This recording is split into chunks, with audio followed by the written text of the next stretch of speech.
Hi, it's Stephanie here from HMO Heaven. I've come on today to talk to you about the new HMO regulations that say that any property with five or more people will have to have five or more people from two or more households will have to have an HMO license as from the 1st of October this year. There will be a 6 months grace period, but this is another barrier really for people wanting to enter into HMOs. It's an opportunity for professional operators.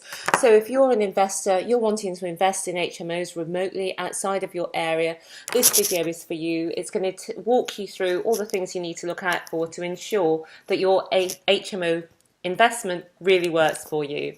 So in a change to my previous videos, and to stop me from having to look at my face for the whole time, I've got a little presentation which I'm going to walk you through what you need to know to ensure that you're choosing the right property and the right area with the right agent, and that your HMO deal really works for you even under the new licensing conditions. And I should say that before we dive in, that we have got an article that we can send to you on email. So just sign up to the email list, just in the description box below, and we'll send that article to you. It just sort of summarises the main points to avoid when investing remotely, to make sure that your HMO deal is going to be a winner. So I'll see you on the other side. So there is great opportunity. We all know that HMOs have the capacity to deliver much higher returns, and it's often that you get over £1,000 net per month on an HMO, whereas on a similar value of single let you might be making £200, £300, £400 a month, sometimes less. And with the new tax regimes that are coming in, it's really important to really make your investments work hard for you. And so there's great opportunity, but also there's huge pitfalls. Over the last 10 years, while the profits have soared and the popularity has also soared, there are plenty of real life horror stories, and that there are lots of complaints of oversupply and market saturations, that we're seeing lower rents. In Newport, in Wales, for example, where we're based, we see rents sometimes lower than £300 a month for a double room, sometimes a really nice double room with all bills included. So there is oversupply in our area.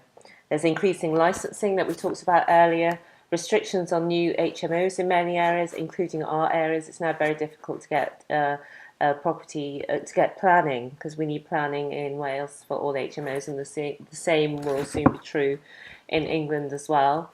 And so it's become a high-risk strategy, and there are plenty of real-life horror stories that tell us it's rarely plain savings for investors when it goes wrong. HMOs are basically high-maintenance operations.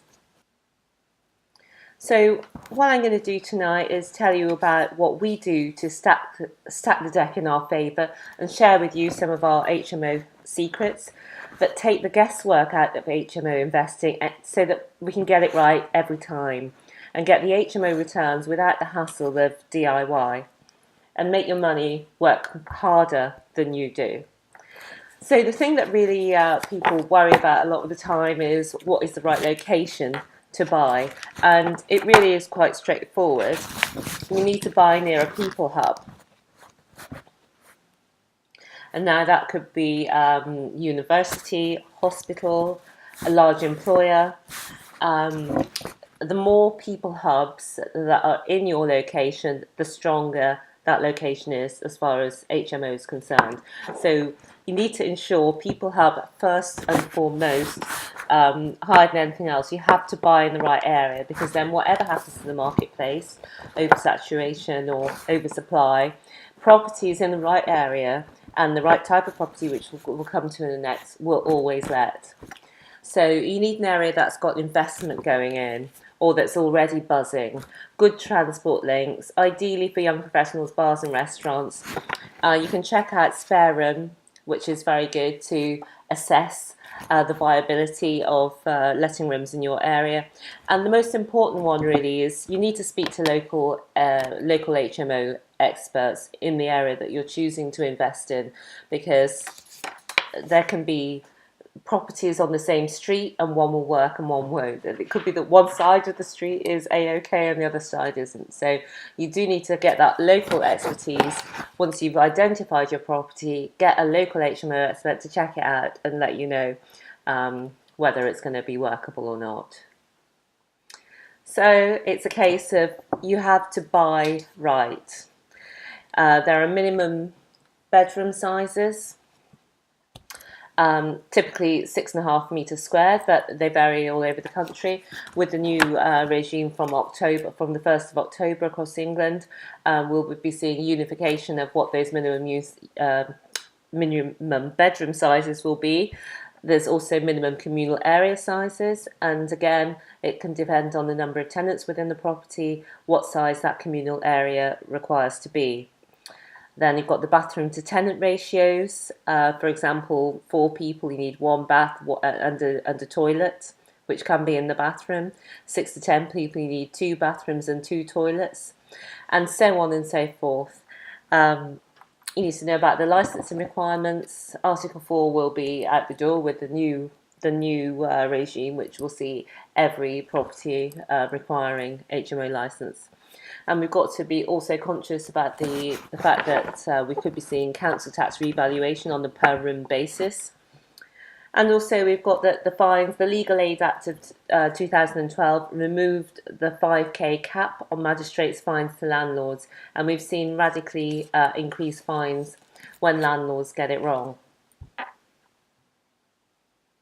So again, the advice is to speak to a local HMO expert and ensure that before you purchase any property that it will meet the new legislation after October 2018 and that it's going to work in terms of location as well. So the other thing we see is sources, and often sources are not HMO managers. They don't understand the HMO market, they don't understand licensing. So this one landed in our inbox. It was actually forwarded to us by an investor who's looking to work with us, and what he was saying was this looked like an amazing deal. So I'm just going to show to you here. This is a real life deal that came to our inbox, and that had been put out by a sourcer. And what it's saying there is that market value 150, purchase price 125.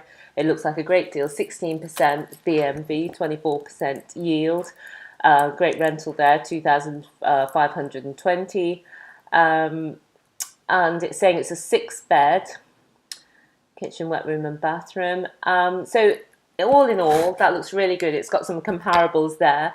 So this investor was obviously really excited by this one. But so I just want to walk you through a few of the things to look at here. So first of all, it's don't be dazzled by the purchase price, because although this property here is on for they're saying it's worth 150. Our valuation would be around 100k. There hasn't been any sales on that street recently, but just knowing the area and knowing what other things are going for that are similar, so actually this is overpriced. It's above market value. And the second thing is, don't be played by the potential, because this is a potential HMO, but the thing is, it's unlikely to get an HMO license because of its location and the parking in that area. So instead of the £2,520 gross rent, you'd be looking at, if you're lucky, £650 gross rent, because these bigger properties are more difficult to let to families because there are so many other less expensive and much better, much more family oriented single lets on the marketplace. So people don't tend to go for these sort of HMO style properties as family lets. So that really restricts you on the exit options, and because you've bought sort of over market value, it's unlikely that you could sell it and make money. So you would lose money having to exit as a single let strategy. The second thing about this is don't be blinded by the bedrooms, because we discussed the bedrooms basics. Size does matter. There need to be doubles, and as we've seen, they need to meet the minimum standards that are coming into play on the 1st of October. Oh, excuse me, because this is Wales, we've already got this regime, so it needs to meet the minimum standards. It needs to have enough bathrooms and communal areas for 6 beds. So, is it possible to add the bathrooms and for the deal still to stack? So there's a lot to take into account there. Basically, this is the sort of deal that somebody could lose a lot of money on. And we had an example of a London investor coming to us. He'd bought blind. Allegedly, he thought he was buying an 8-bed HMO. Actually, it did have 8 rooms that could have been bedrooms, but it was only licensed as a 6-bed. So before you buy your investment, it only works if it's cash flowing month after month, year after year. So you need to check with your local agents whether it's going to be working for you. So a good agent, and I'm going to link. Yeah, I've done a video about how to find a good HMO letting agent anywhere in the country that you want to invest, and it tells you exactly what you need to ask your agent to ensure that your agent really knows their stuff. Because a good agent will take away the hassle and the risk of HMOs. You won't have to struggle to fill the rooms. You won't have to worry about nightmare tenants or high cost of maintenance when you don't do it, when you do it in a reactive way instead of a proactive way. You don't have to go through all the red tape. They do everything for you and give you that freedom, and that's what our offering is: total freedom from tenant and property management, guaranteed rent every single month. Different agents have different offerings, but essentially what their role is to take that pain away from you. And it's important to make sure that you find the right one, because if you find the wrong sort of agent, you're liable for any mistakes that your agent makes. So do check out that video about how to choose your letting agent. It's just underneath. So this says case study 2, but this was taken from a longer presentation that I did. So it's case study 1 here, just about a landlord that we had that was having a really terrible time.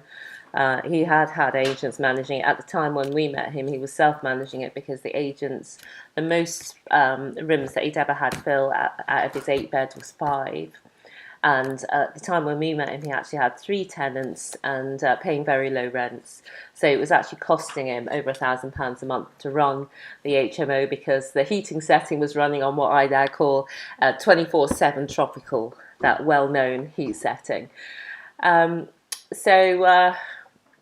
Yeah, that's the afterwards we redid it, and now since we've taken it over, it has got 8 rooms. Many investors come to us because they're seeking to invest outside of their area.